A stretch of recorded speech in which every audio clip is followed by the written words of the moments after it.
simplificar un poco, y dado que recientes, nosotros creemos que hay que abrir la fractura cuando me falló la reducción cerrada, cuando evidentemente no logré la reducción que quería, cuando mi reducción es satisfactoria, pero tuve una caída posterior mayor a 20 grados, y creo yo, y estoy casi seguro, cuando hay una convolución posterior, porque es muy difícil con convolución posterior tener reducción a cielo cerrado. Esto es lo que nos da un poco la experiencia. Y obviamente estas tres posibilidades de reducción a cielo cerrado, percutáneo y abierto tendrán cada una sus características. A cerrado obviamente tiene que ver con la tracción y rotación, y hace muchos años hay trabajos que describen maniobras de flexión, aducción, tracción en camillas comunes para encajar la fractura, que yo no tengo ninguna experiencia, es un trabajo de años 40 y pico, 50, pero sí algo de percutánea, no tengo experiencia, pero sí está escrito un par de trabajos. Este es uno del año pasado también, de Yu, de Corea del Sur, de la Injury, y él lo que hace básicamente es, inicialmente bajo ecografía, marca el paquete, le pone 2 clavijas por arriba de la piel que le queden de lugar de referencia para no entrar por ahí con sus clavijas percutáneas, y después pone clavijas percutáneas en el cuello y empieza a manejar la pierna y el cuello y la cabeza con estas clavijas hasta que logra la reducción que él cree anatómica, y después hace la fijación percutánea. La verdad que no tengo ninguna experiencia, habrá que probarlo, si esto funciona o no, pero bueno, es un método más para evitar cuando uno no quiere hacer reducción a cielo abierto. Ahora, claro está que cuando uno quiere la mejor reducción, por lo menos nosotros creemos eso, o en nuestras manos podemos lograr eso, uno debe pensar en reducción abierta, y básicamente tiene dos alternativas, ¿sí? El abordaje de Watson-Jones, que es el que está a la derecha, que los que somos más viejos lo hemos usado durante muchísimos años, tanto para fracturas del cuello como para fracturas laterales y irreductibles, que claramente es un plano intermuscular que va entre la fascia lata y el glúteo medio, y todo eso ustedes lo saben. Pero para la fractura del cuello tiene desventajas, que tiene una poca visualización del cuello. Se ve mucho más desde el cuello para lateral que desde el cuello para la cabeza. La ventaja que tendría es que uno, si logra una reducción con el mismo abordaje, lo que hace es la fijación, la colocación de implante en el mismo abordaje. Por otro lado, y es lo que hacemos ahora 6 años, 7 años, es Smith-Petersen. Claramente, al entrar por adelante, ustedes tienen una mucho mejor visualización de la fractura del cuello, claramente. Eso permite mejores reducciones. Sobre todo, además, este abordaje es un abordaje internervioso que va entre la fascia lata y el sartorio, y de esta forma tiene menor morbilidad. Claramente es un abordaje menos móvil, que tiene menos movilidad que el Watson-Jones. La desventaja probablemente es que requiere de otro abordaje, como se ve en la imagen, para colocar su implante, ¿no es cierto? Pero bueno, yo creo que los dos son buenos. Elegimos el Smith-Petersen, y también lo elegimos por esto. Este trabajo demuestra claramente, el trabajo de Michael Garner, que demuestra claramente en estudios cadávricos cómo el abordaje Smith-Petersen provee mucho mayor exposición del cuello y la cabeza del fémur comparado con el abordaje de Watson-Jones. Y básicamente lo que hacemos es eso. Si hicimos Watson-Jones, este es nuestro abordaje anterolateral, con referencia al trocánter mayor, la diáfisis y la espina ilíaca anterosuperior. Entramos entre la fascia lata y el glúteo medio, y ahí fíjense, estamos abriendo la cápsula. Estas son fotos re viejas, y ahí vemos el cuello y toda la zona trocantérica, donde nos permite la reducción, y como dijimos, elevando después el vasto lateral, colocar nuestro DHS o canulado, lo que uno quiere.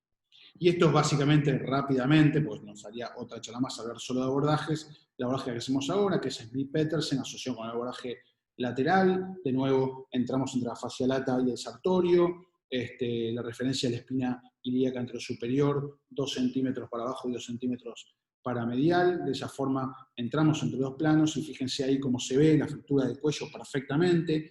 Generalmente ponemos un shunt en el fragmento distal para maniobrar el fémur, que es bastante más simple, y después asociamos a un método de reducción que uno crea más conveniente, pero fíjense que uno ve derecho la fractura del fémur, y de esa forma la reducción generalmente es anatómica.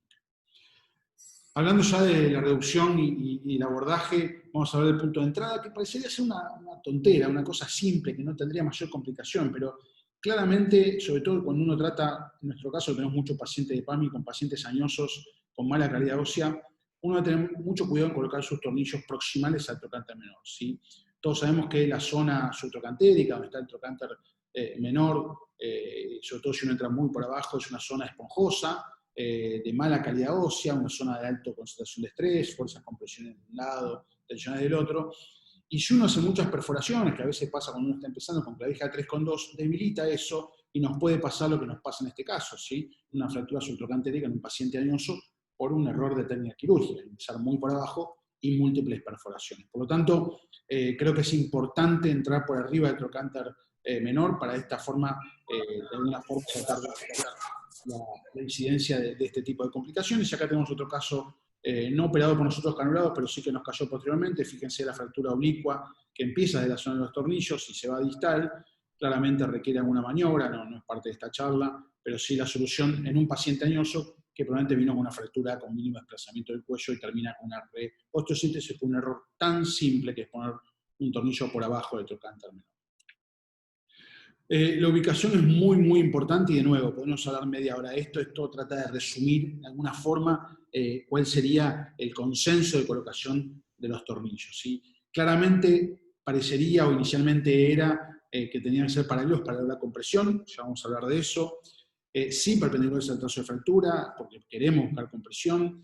La configuración que usamos es la configuración en vértice inferior, descrita por Parker y Selvan, triangular con vértice inferior, lo más cercano a las corticales posible, lo más alejados entre sí, de esa forma aumentamos el área de edificación, y con una secuencia preestablecida. Como dice el trabajo de Selman, es un trabajo biomecánico muy interesante que compara diferentes configuraciones, un trabajo viejo, no me acuerdo de qué año, pero es un trabajo viejo, y termina demostrando biomecánicamente que los 3 tornillos con triángulo en vértice inferior es el que más estabilidad provee en una fractura del cuello. Y hay una secuencia preestablecida, sobre todo de colocación de las clavijas y los tornillos. Una fractura impactada en valgos, sin mayor desplazamiento. En estas fracturas nunca intentamos reducción, pero sí la fijamos siempre. Esta es nuestra primera clavija, que es la clavija central e inferior. Esta es nuestra segunda clavija, que es un poco posterior y superior. Y nuestra tercera clavija, que es anterior y superior. Y después empezamos a poner el tornillo. Hay un signo de pregunta, porque durante muchísimos años el primer tornillo que poníamos era el del cálcar, el de abajo. Pero hay algún trabajo que no lo pude encontrar, pero escuché a alguien hablando de eso y no pude encontrar. Si alguien lo tiene, le agradecería, que habla de poner los primeros tornillos superiores. ¿Por qué? Porque si ellos dicen que si pones el tornillo superior, yo lo escuché en una charla y me parece lógico. Si pones el tornillo superior, lo que hace el tornillo al tener toma, te valguiza, o por lo menos no te valguiza, pero evita el varizártelo, que sí podría pasar cuando pones el tornillo inferior. No sé si soy claro con lo que estoy diciendo. Por lo tanto, es un tema, ¿no? ¿Con cuál tornillo comprimir primero? Pero claramente empezamos con uno y así vamos colocando los 3 tornillos y esta es nuestra disposición final. Esto lo hacemos hace muchos años, pero la realidad es que Giordano, que todos seguramente lo conocen, con William Belangero, publicó el año pasado este trabajo, hizo un estudio de vuelta biomecánico, comparativo, en Powell's 2, claramente, y comparó el triángulo invertido con una L con 2 tornillos posteriores. Y fíjense que él demostró, y el otro día charlamos con él, y tuvo mucho mejor resultado cuando hice configuración en L. Y la mayor fijación es posterior, porque él dice que de esa forma los 2 tornillos posteriores tienen mayor control del colapso o la caída posterior. Y el estudio biomecánico, si ven ahí a la derecha, fíjense que la diferencia entre la L y el triángulo invertido es notoria respecto a la mayor estabilidad dentro de un laboratorio, claro está. Y este es un trabajo, en un caso me pasó él, se lo pedí para esta charla específicamente, otra impactada en valgo, y está su configuración en L, los 2 tornillos posteriores, el tornillo anterior. Esta es su imagen del trabajo y este es su resultado. La realidad que es para discutir, podría ser una opción válida, él lo demostró en un estudio biomecánico, pero bueno, eventualmente podría ser una opción. Y este es otro trabajo del año pasado, también de Chip Root, de Houston, y es muy interesante, porque él lo que hizo, él veía que el tornillo posterior del triángulo invertido, o mismo de la L, podría ser de Vincenzo, a veces él dudaba de que esté adentro o no. Entonces, ¿qué hizo? Agarró 10 cadáveres, puso a cielo cerrado, como se hace los tornillos, ¿sí? Triángulo invertido, y después les hizo radiografía, que son las radiografías que ustedes ven, donde todos los tornillos parecen estar recontra adentro, fíjense, y después los abrió. Y fíjense las imágenes cadavéricas, como cuando los abrió, el 70% de los tornillos hacía in, out, in. O sea, el 70% de los tornillos salían. Y obviamente eso no se veía radioscópicamente, como se ve en la imagen. Por lo tanto, lo que concluye es que tengamos cuidado con el tornillo y que no lo pongamos tan posterior, sino un poquito más anterior para evitar este in-out-in, que seguramente tiene dos problemas. Uno es que tenés menos fijación, pero sobre todo que puedes tener una lesión vascular importante y generar una necrosis iatrogénica el que lo opera, claramente. Y un tema que va relacionado con los tornillos es esto. Fíjense estas imágenes. Esta es una fractura desplazada, que le pusimos 3 tornillos, probablemente no es la mejor configuración, está un poquito para arriba del proximal, pero no está tan mal. Y fíjense al tiempo cómo claramente se acortó. Y esto es muy común. Y esto no es una pavada. Esto está demostrado, y estos son 2 trabajos muy interesantes, que demuestran cómo el acortamiento del cuello del fémur tiene un impacto negativo en la función de la cadera. Y tiene bastante lógica, ¿no? Uno está reduciendo el offset y de esa forma está alterando la marcha del paciente más allá de que consolide. Por eso que hay varios trabajos, pero esto creo que es el más interesante de este año, de la gente de Corea del Sur de vuelta, que lo que hacen es colocar un tornillo de rosca completa y de esa forma previenen el colapso excesivo que generan esta técnica de tornillo de compresión. Nosotros no tenemos muchos de esos tornillos, entonces ¿qué hacemos? Si ustedes ven esta radiografía, decir, pero Fernando, dejaste los 2 tornillos con la rosca en la fractura. Bueno, porque actúa justamente para eso, para frenar de alguna forma ese colapso que es incontrolado y que puede generar una complicación que, si bien no es tan grave como una necrosis, sí es compleja en cuanto a la marcha del paciente y la disconformidad del mismo. El punto nuevo tiene que ver con la ubicación de los tornillos o la posibilidad de aumentar, y esto es un tema para largo también, trato de resumir lo más rápido posible. Básicamente, en fracturas muy inestables, está demostrado que la fijación con 3 tornillos no es la mejor y muchos reportes hablan de fallas de la fijación. Entonces hay diferentes métodos de aumentación. El primero sería el tornillo horizontal o el tornillo de Powell, como llaman. Y fíjense, este es el trabajo, uno de los trabajos que lo demuestra, que cuando colocan este tornillo, este es un trabajo comparativo entre 3 tornillos paralelos y 2 tornillos paralelos y el de Powell, y demuestra que cuando coloca este tornillo oblicuo de Powell, de alguna forma mejora los resultados, sobre todo de mayor desplazamiento y acortamiento del cuello femoral. Pero este es el que más me interesa, y lo que hace es evaluar 3 conceptos de fijación. Los 3 tornillos comunes, el del tornillo de Powell, que es monocortical, y el del tercer tornillo, que es bicortical, ¿sí? Y este fija de alguna forma el cuello, es un tornillo generalmente de 3,5, 4,5. Y fíjense que en este estudio biomecánico de vuelta, esa tercera configuración, que es la que toma bicortical, demostró ser mucho más estable que cualquiera de las 2 otras opciones. Por lo tanto, parecería que agregar un tercer tornillo monobicortical, sin ninguna duda, aumenta claramente la estabilidad, por lo menos en la compresión axial y el acortamiento de esta fractura del cuello del fémur. La otra opción es la colocación de la placa medial, que claramente tiene su uso cuando uno hace una cirugía a cielo abierto, si no esto es imposible de hacer. Este es el trabajo de Cyril Murphy y David Hack, de hace unos años ya, que demuestra su utilidad en 27 pacientes, donde demostraron muy buenos resultados con la placa medial. Y este es otro trabajo también de Vincenzo, presentado creo que este año también, si no me equivoco, que demuestra de nuevo que la placa medial en fracturas muy inestables es muy beneficiosa, y es interesante lo que concluye, que parecería que esta placa lo que hace, y tiene lógica, es convertir las fuerzas de cizallamiento en fuerzas de compresión, ¿sí? De esa forma no solamente disminuye la incidencia de desplazamiento y acortamiento, sino aumenta la incidencia de contacto y compresión de los fragmentos. Y este es el último trabajo que compara 3 tornillos, tornillo vertical y DHS antirrotatorio, del cual yo soy bastante fanático, y termina concluyendo que el DHS con tornillo antirrotatorio es el más estable de las 3 construcciones en fracturas Powell 3, o sea, en fracturas, como dice ahí, verticalmente orientadas. Algo que no hay, que me parecería interesante, es poder comparar, ¿sí?, la placa medial con otros sistemas que no sea solo un tornillo con otro, sino, por ejemplo, un DHS más antirrotatorio. La realidad es que no hay ningún trabajo por ahora, porque sería, creo yo, como para ya definir de alguna forma qué da más estabilidad y uno poder decidir cuál es su mejor estrategia de fijación. El número de tornillos, esto sí lo resumo rápido, para fracturas en desplazamientos 2 tornillos es más que suficiente, está absolutamente demostrado. 3 tornillos serían los necesarios como mínimo para una fractura desplazada. El 4 tornillo no aumenta mucho la fijación, pero en algunos reportes nada más dicen que el 4 tornillo aumenta la estabilidad, sobre todo cuando hay conminución de la pared posterior.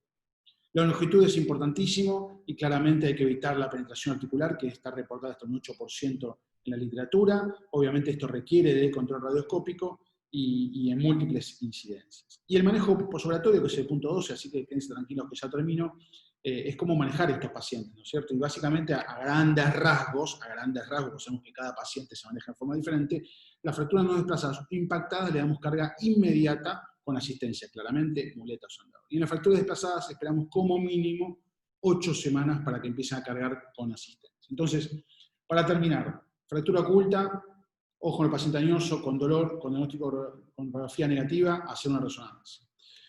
Fractura inadvertida, ojo el paciente, joven, de alta energía, tomografía, pero parecería que la resonancia es mucho más fidedigna que la tomografía. Clasificar es importante, por lo tanto, tracción y rotación interna.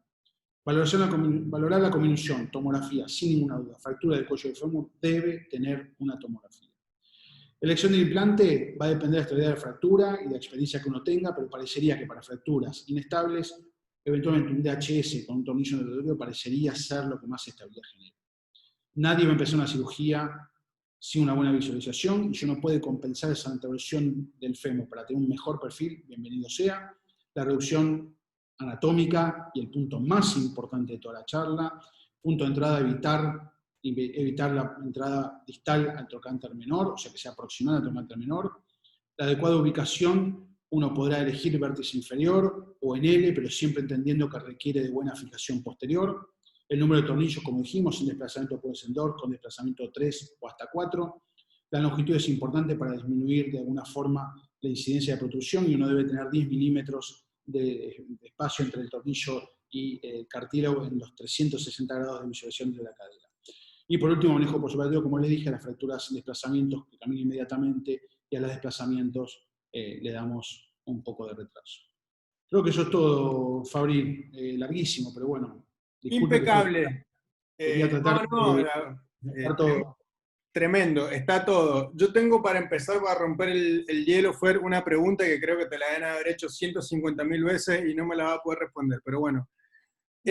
¿Cuál es tu límite para decir a este osteosíntesis o no? ¿O qué pregunta le haces al paciente, o qué le ves al paciente para decir, bueno, a vos te voy a dar la chance de osteosíntesis o no, vamos derecho a una prótesis?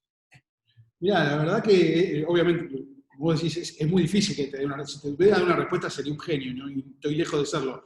Me parece que uno tiene que hablar muy bien al paciente. Y lo que yo siempre le digo a los pacientes es, mira, claramente, si es un paciente, no importa la edad cronológica, me importa la biológica. Y estamos hablando de una fractura desplazada en un paciente gris, ese paciente que está entre los 50 y 65 años, ¿no? Porque en el menos de 50 no tengo duda que voy a una reducción de osteosíntesis, me explico que puede fallar, pero voy a una reducción de osteosíntesis. En el de arriba de 65, 70, que tiene la edad cronológica y biológica, voy a un reemplazo. Me parece que yo tengo, con el reemplazo es muy predecible, tengo una sobrevida a largo plazo, me parece que no es tan grave. Ese paciente entre 50, 55, 65, activo, joven, yo le digo, mira, ¿sabes qué? Si fuera mi cadera, yo intento hacer una reducción anatómica, cerrada o abierta, y fijarlo con tornillos. ¿Puede fallar? Sí, puede fallar. ¿Cuánto puede fallar? Y el 50% puede fallar. Es un porcentaje gigante, 50% de medicina. Imagínate que si nos fallara el 50% de otras cirugías, yo hubiese renunciado hace años, tendría un kiosco en la esquina.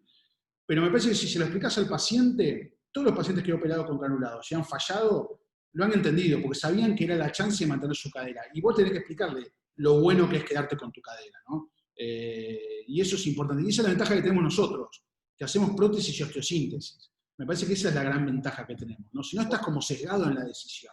Comprendo. No responder perfectamente. Una más.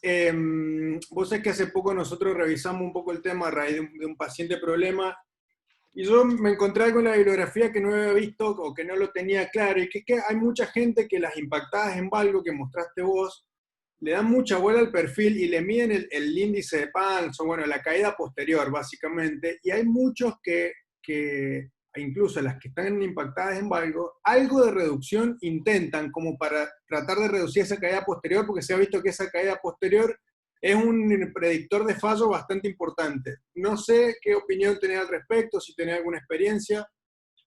No, sí hay trabajos que hablan de mejorar la reducción. La realidad es que en nuestra experiencia en impactadas en valgo, raramente tiene un desplazamiento posterior muy grande. Si tiene un desplazamiento posterior muy grande casi no es impactada en valgo. La verdad que no nos ha tocado ese tipo de pacientes. Y nunca hemos hecho ninguna maniobra de reducción. Y la realidad, si mirás el trabajo, tenemos un 90% de buenos resultados impactadas en valgos con fijación in situ. Pero bueno, habrá que evaluar caso por caso, ¿no? Están los casos que salen a la regla y que capaz requieren alguna maniobra, que es difícil, ¿no? Una maniobra para mejorar esa queda posterior no impactada en valgo. Pero es válido, sí, hay de todo, ¿viste? La verdad que hay de todo. Hay de todo. Nuestra Otra más. experiencia impactada en valgo es esa, es fijación in situ y nos ha ido bastante bien. Otra más. Conminución posterior del cuello. ¿Cuál es tu elección para tratar de frenar el colapso del fallo? Si la hago a cielo cerrado, DHS más antirrotatorio.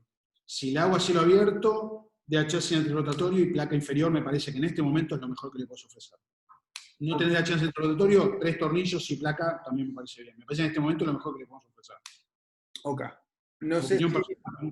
Perfecto. ¿Alguien más tiene alguna pregunta? Siéntase libre de abrir el micrófono si quieren y preguntarle a Fer.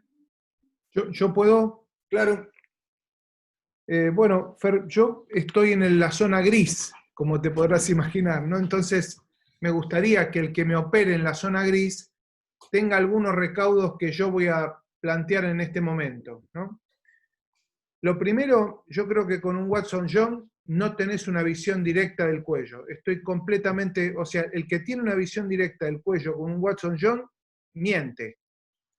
Porque para eso lo tenés a Lemmy Peters y que lo ve de pecho, como dice mi compañero acá, Videla, lo ves de frente. Yo creo que estas caderas deben abordarse por un abordaje anterior, no un anterolateral.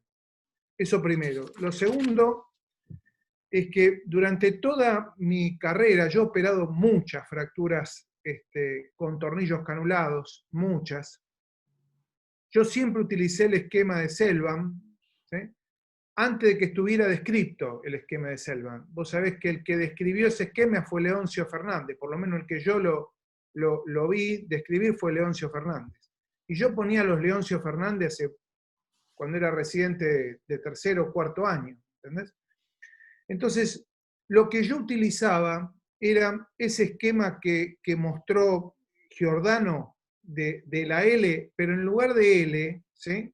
Utilizaba un triángulo de vértice inferior, ¿sí? Pero los dos tornillos proximales los dirigía más altos de los que los pone Selvam, ¿sí? Y dirigidos al polo inferior de la cabeza. Esos dos me permiten una compresión lateral y después un tornillo inferior, ¿sí? Que no estoy de acuerdo de ir a buscar con múltiples perforaciones de la clavija ni nada por el estilo.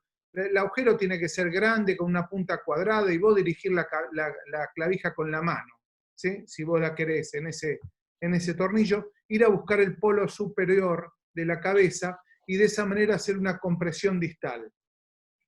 Creo que para mí es el mejor esquema si uno utiliza tornillos canulados. Pero indudablemente hoy, con el advenimiento del DCS, del DHS y el tornillo antirrotatorio, no me cabe ninguna duda de que eso es mucho mejor que los 3 tornillos, sobre todo porque uno lo puede hacer casi por la misma incisión que pone 3 tornillos.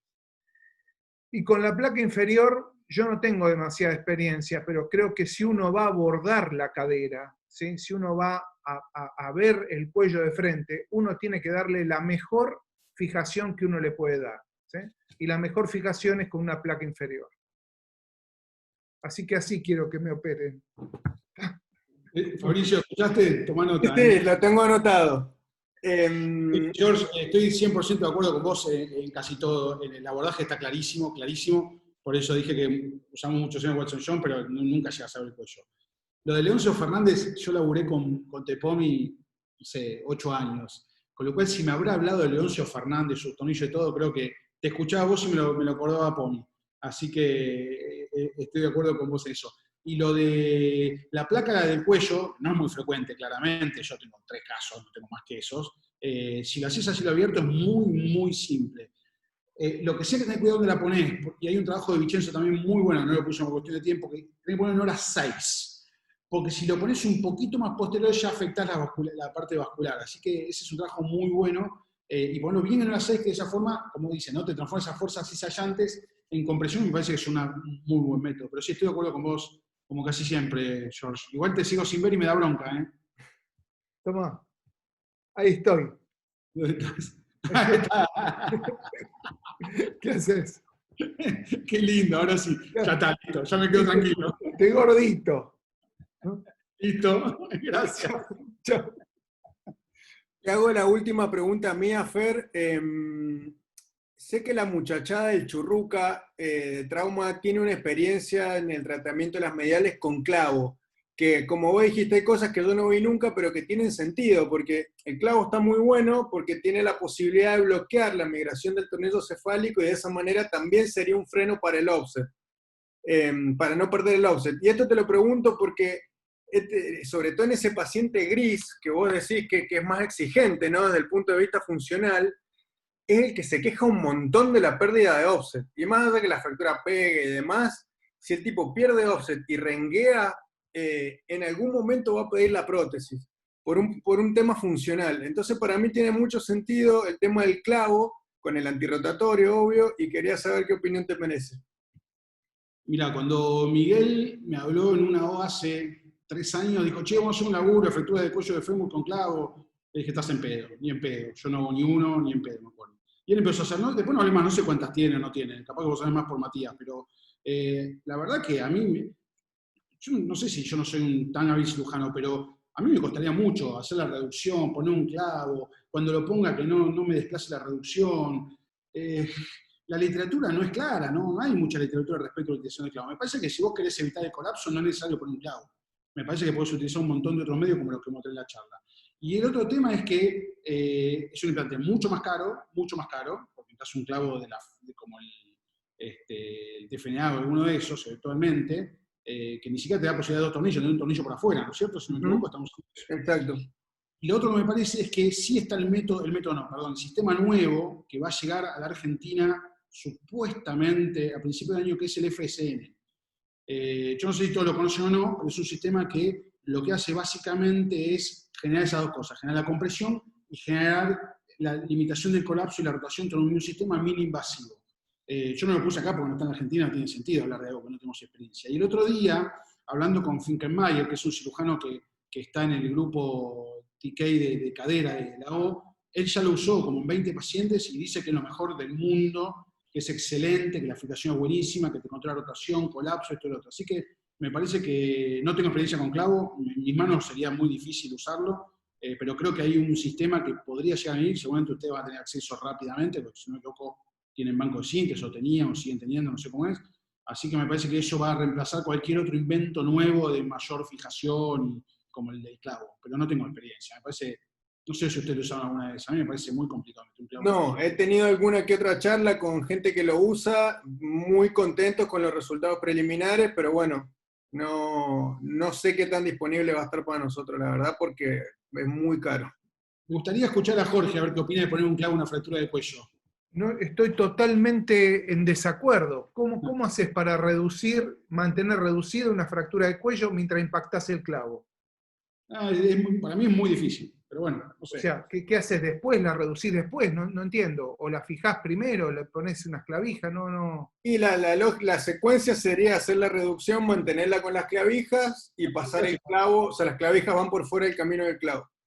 Yo creo que es complicarte la vida en un lugar donde lo que menos necesitas es complicarte. Pero bueno, a ver, somos amigos, con Miguel le podemos preguntar. La verdad que yo, desde que me lo dijo, no hablé nunca más del tema. Después le voy a preguntar a ver qué dice. Otra, Fer, que estemos en otra charla, pero está buena la pregunta. ¿Qué haces con la pseudo? Paciente que vos decidiste una osteosíntesis, viene a los controles y no pega. Si es una pseudotosis instalada clara y es un paciente joven, una osteotomía valizante. Ok. Con placa de ángulo fijo, osteotomía valizante, buena planificación. Lo más importante es la planificación. Hablar con el paciente, porque son métodos que fallan.